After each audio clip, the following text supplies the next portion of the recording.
Hello. അപ്പോൾ നമ്മളിന്ന് വൈകുന്നേരമായിട്ട് വൈഫിനെയൊക്കെ കൊണ്ട് പാണ്ടിക്കാടേക്ക് ഒന്ന് പോവാണ് കേട്ടോ. അപ്പോൾ പാണ്ടിക്കാട് മേലാറ്റൂർ റോഡിൽ ട്രെൻഡ്സ് ഉണ്ടായിരുന്ന ഭാഗത്തായിട്ട് പുതിയൊരു വസ്ത്രങ്ങളുടെ ലാഭമേള എന്ന് പറഞ്ഞിട്ട് പുതിയൊരു സംഭവം തുടങ്ങിയിട്ടുണ്ട് കേട്ടോ. ആ പഴയ ട്രെൻഡ്സ് ഉണ്ടായിരുന്ന അതേ ഭാഗത്ത് തന്നെയാണ്. ട്രെൻഡ്സ് ഇപ്പോൾ ക്ലോസ്ഡ് ആണ്. അപ്പോൾ അവിടെയാണ് കേട്ടോ ഈ ബിൽഡിങ്ങിൽ സംഭവം വന്നിട്ടുള്ളത്. അപ്പോൾ അധിക കളക്ഷൻ ലേഡീസിനായിട്ടുള്ള കേട്ടോ ഇവിടെ ഉള്ളത്. പിന്നെ ജെൻസിനും ഉണ്ട് കേട്ടോ മുകളിലായിട്ട്. ജെൻസിനും കുട്ടികൾക്കും അതായത് ബോയ്സിനൊക്കെ കുറച്ച് കുറവാണ് കളക്ഷന്. പക്ഷേ ലേഡീസിന് അത്യാവശ്യം നല്ല കളക്ഷൻ ഉണ്ട് കേട്ടോ. ചെരുപ്പായാലും ഡ്രസ്സായാലൊക്കെ അത്യാവശ്യം നല്ല കളക്ഷൻ ലേഡീസിന് ഉണ്ട് കേട്ടോ.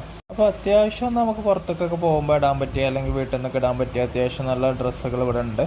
അപ്പോൾ അങ്ങനത്തെ ഒക്കെ താല്പര്യമുള്ളവർക്ക് വേണമെങ്കിൽ ഇപ്പോൾ വന്നാൽ നല്ല ആദായത്തിൽ കൊണ്ടുപോകാം കേട്ടോ. കാരണം പലാസോ പാൻറ്റുകളുടെ ഒക്കെ ഭയങ്കര കളക്ഷൻ ഇവിടെ ഉണ്ട് കേട്ടോ. ചെറിയ മക്കൾക്കുള്ള കളക്ഷൻ വളരെ കുറവാണ് കേട്ടോ. ഇവിടെ ഒരു 5 വയസ്സിൻ്റെ മുകളിലൊക്കെ ഉള്ള കുട്ടികൾക്ക് കേട്ടോ അധികമായിട്ട് ഇവിടെ ഡ്രസ്സുകളും കാര്യങ്ങളും ഉള്ളത്. ഇപ്പോൾ നമ്മൾ ആദ്യക്ക് ഡ്രസ്സ് നോക്കിയ സമയത്ത് വളരെ കളക്ഷൻ കുറവായിരുന്നു കേട്ടോ അവൻ്റെ പ്രായത്തിലൊക്കെ ഉള്ളവർക്ക്. പിന്നെ ചെറിയ പെൺകുട്ടികൾക്ക് പിന്നെയും കുറച്ച് കളക്ഷൻ ഉണ്ട് കേട്ടോ ഇവിടെ. അപ്പോൾ നമ്മൾ കുറച്ച് സാധനങ്ങളൊക്കെ വാങ്ങി ബില്ലാക്കി അവിടെ നിന്ന് ഇറങ്ങി കേട്ടോ. അത് കഴിഞ്ഞ് നമ്മൾ നേരെ വൈഫ് ഹൗസിലേക്ക് പോയി അവിടെ നിന്ന് ചായ കുടിച്ച് നമ്മൾ വീട്ടിലേക്ക് തന്നെ മടങ്ങി കേട്ടോ. അപ്പോൾ ചാനലൊക്കെ ഒന്ന് സബ്സ്ക്രൈബ് ചെയ്ത് സപ്പോർട്ട് ചെയ്യും.